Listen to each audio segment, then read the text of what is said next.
नमस्कार दोस्तों, target with PS Parihar channel में आपका स्वागत है। आइए शुरू करते हैं और देख लेते हैं कि आज के समाचार पत्रों में विद्यार्थी जीवन से संबंधित कौन-कौन सी सूचनाएं हैं।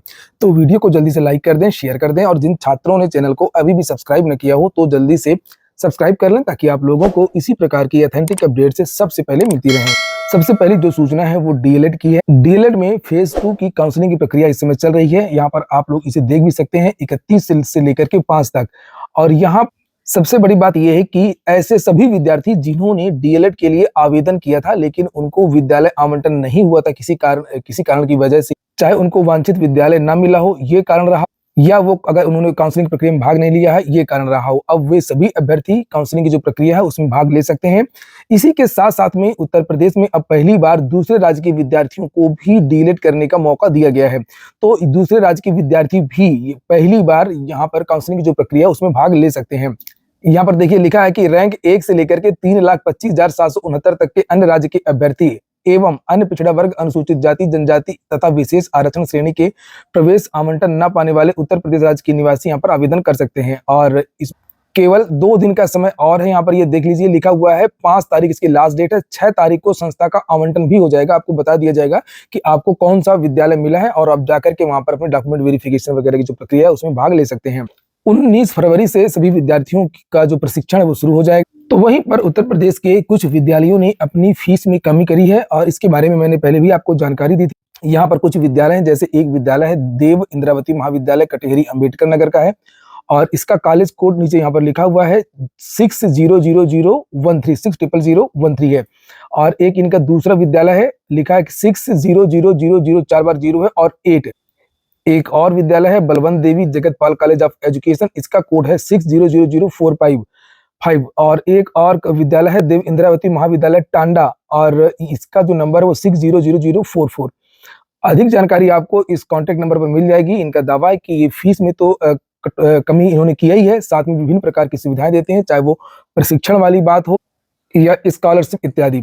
इसी तरीके से एक और विद्यालय है, इसने भी फीस में कमी करी है, लिखा है सत्यानंद उच्च शिक्षा संस्थान। इसके कॉलेज कोड यहाँ पर लिखे हुए हैं 290033, एक कॉलेज कोड है 290051। यहाँ पर बीएड भी चलता है। इन्होंने भी यहाँ पर अपने पोस्टर में ही लिखा हुआ है प्रदेश स्तर पर सबसे कम फीस है। और इसमें भी यहाँ पर नीचे ये कॉन्टेक्ट नंबर दिया है, आप लोग कॉन्टेक्ट कर सकते हैं 7752887211। यहाँ पर आप लोगों को अधिक जानकारी भी मिल जाएगी और आप लोग पूछ भी सकेंगे कि हमको क्या क्या सुविधाएं यहाँ पर मिल सकती है। वहीं पर अगली जो सूचना है वो डीएलएड को लेकर के है। बहुत सारे विद्यार्थी लगातार कमेंट कर रहे हैं। जानकारी मिली है कि यूपी डीएलएड द्वितीय और चतुर्थ सेमेस्टर की जो परीक्षाएं होती हैं, ये परीक्षाएं यूपी बोर्ड के भी एग्जाम चल रहे हैं, इसलिए इनका कार्यक्रम घोषित नहीं किया गया है। यूपी बोर्ड की जो परीक्षा जैसे 12 मार्च को समाप्त हो जाएगी, उसके बाद में ही मार्च लास्ट से अप्रैल के महीने में, ज्यादा संभावना कि अप्रैल के महीने में यूपी डीएलएड सेमेस्टर की परीक्षाएं होंगी। चलिए अब बात करते हैं टीपीजीटी, एलटी ग्रेड इत्यादि की, लेकिन उससे पहले आप देखिए आज का समाचार पत्र है। आज बहुत सारे समाचार पत्रों में ये न्यूज छपी हुई है। हाई कोर्ट ने खुद माना है कि उत्तर प्रदेश की जो सरकार है वो भर्तियां नहीं कर रही है। लिखा है स्वीकृत पदों पर नियुक्ति न करना शिक्षा के मौलिक अधिकार का उल्लंघन, कोर्ट। ये देखिए लिखा है रिक्तियां ना भरे जाने को लेकर के दाखिल याचिका पर हाई कोर्ट की टिप्पणी। और आगे लिखा है कि इलाहाबाद हाई कोर्ट ने प्रदेश में शिक्षकों की कमी पर तीखी टिप्पणी करते हुए कहा कि यूपी में यह सर्वविदित तथ्य है कि प्रधानाचार्यों और सहायक अध्यापकों की अनुपलब्धता के कारण छात्र परेशान है। यह टिप्पणी न्यायमूर्ति प्रकाश पाडिया ने कृषि औद्योगिक विद्यालय एएयू अतर्रा बांदा की प्रबंध समिति की ओर से दाखिल याचिका पर सुनवाई करते हुए की है। याचिका स्वीकृत पदों के अनुसार शैक्षिक और गैर शैक्षिक कर्मचारियों की नियुक्तियां न की जाने को लेकर के दाखिल की गई है। याचिका के अनुसार उत्तर प्रदेश में याचिका के अनुसार स्कूल में एक प्रधानाध्यापक और 2 सहायक अध्यापक, 1 क्लर्क व 2 चतुर्थ श्रेणी कर्मचारियों के पद जून 2022 से रिक्त हैं। कोर्ट ने कहा है कि राज्य सरकार के अधिकारियों के बीच में कई बैठकों के बावजूद अब तक निर्णय नहीं लिया जा सका है।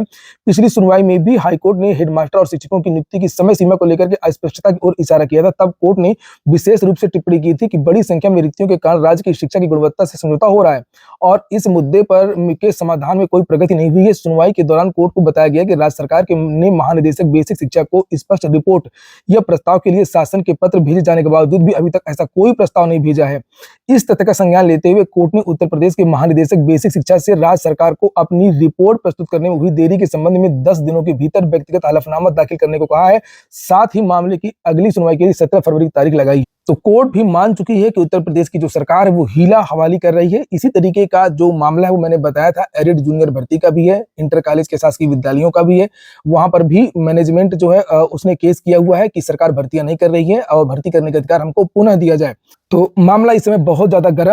इसी को लेकर के अब जो युवा मंच है वो भी एक जनहित याचिका, एक पीआईएल दाखिल करने जा रहा है एलटी ग्रेड को लेकर के, टीजीटी पीजीटी को लेकर के, जिसमें ये जो समय समय पर ऑर्डर आए हैं विभिन्न प्रकार के, इनको भी लगाया जाएगा। और जहां तक कल याचिका दाखिल हो जाएगी, कुंभ मेला की वजह से बीच में हाईकोर्ट बंद थी, और यहाँ पर जो सीट वृद्धि के लिए और भर्ती के लिए जो नई गाइडलाइन है कि इतने दिनों के अंदर पद भरे जाने चाहिए, इस चीज को लेकर के याचिका दाखिल की जा रही है। और इसमें केवल टीजीटी पीजीटी की बात नहीं होगी, इस पीआईएल में एलटी ग्रेड को भी रखा गया है। क्योंकि आपको पता होगा कि 2023 में विधानसभा में शिक्षा मंत्री की तरफ से ये बयान दिया गया था, जिसे आप लोग यहाँ पर ये देख सकते हैं कि राजकीय विद्यालयों में एलटी ग्रेड के 6,365 पद रिक्त हैं और प्रवक्ता के 3,957 पद रिक्त हैं। ये राज्य की बात हो रही है, जेआईसी की बात हो रही है। इसी तरीके से अगर हम बात करें अशासकीय सहायता प्राप्त विद्यालयों की, तो उसमें सहायक अध्यापकों के 16,750 जो पद हैं वो टीजीटी के, और 2,522 पद जो हैं ये पीजीटी के रिक्त हैं। इसके अलावा अन्य पद भी रिक्त हैं, यहाँ पर आप देख सकते हैं हेडमास्टर वगैरह। और ये जो आंकड़ा है, ये जो जवाब दिया गया था, ये 2023 में दिया गया था, प्रथम सत्र में वो भी। तो ये थोड़ा सा पुराना है और इस बीच में और सारे जो पद हैं वो रिक्त हो गए होंगे, तो ये सारी चीजें लगाई जाए। और इसमें जैसे कि कहा गया था, नीचे यहाँ पर आपने देखा होगा कि इन पदों का जो अधियाचन है वो लोक सेवा आयोग को और उत्तर प्रदेश माध्यमिक शिक्षा सेवा चयन बोर्ड को प्रेषित कर दिया गया है। तो अगर प्रेषित कर दिया गया है तो भर्ती क्यों नहीं आ रही है? तो पूरी उम्मीद है कि निश्चित तौर पर हाईकोर्ट की तरफ से फिर से फटकार लगेगी और फिर से एक गाइडलाइन दी जाएगी, जैसे टीजीटी 2021 वाली भर्ती में हुआ था, पीजीटी 2021 की भर्ती में हुआ।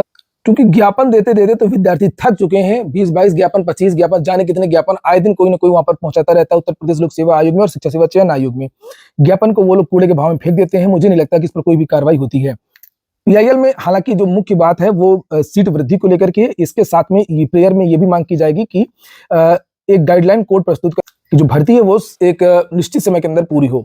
यहाँ पर ये आज का पेपर है जिसमें लिखा हुआ ई अधियाचन के इंतजार में फंसी शिक्षक भर्तियां, एलटी ग्रेड प्रवक्ता, टीजीटी पीजीटी असिस्टेंट प्रोफेसर के पदों पर होनी है भर्तियां। आज ही का पेपर है।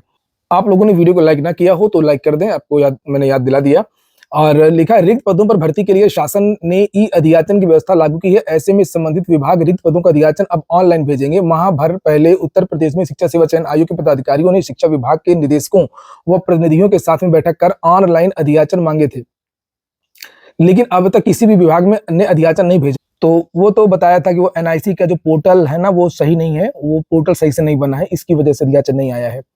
उसमें जिलावार, सब्जेक्ट वार, विद्यालयवार अधियाचन भेजा जाता है, जबकि जो सामान्य भर्तियां होती हैं उसमें इस तरीके से नहीं होता है। उसमें केवल एक जो विभाग होता है कि शिक्षा विभाग से इतने पद खंड शिक्षा अधिकारी के रिक्त हैं या राजस्व विभाग से इतने पद एनटी के रिक्त हैं, इस तरीके से दिया जाना आता है। तो वो जो पोर्टल जो बना था शिक्षा सेवा चयन आयोग का, वो लोक सेवा आयोग की तर्ज पर बना था, इसलिए नहीं आ रहे थे। और उसको लेकर के ये कहा गया था कि जनवरी के लास्ट तक एनआईसी से बातचीत करके पोर्टल को सुधार लिया जाएगा, लेकिन अभी पोर्टल में सुधार नहीं हुआ है। हालांकि एनआईसी के अधिकारियों से बातचीत हुई और इसीलिए ये अधियाचन नहीं आया। फिर भी चाहे जो कुछ भी हो, जो सारी जो जिम्मेदारी है वो आयोग की और शासन की है।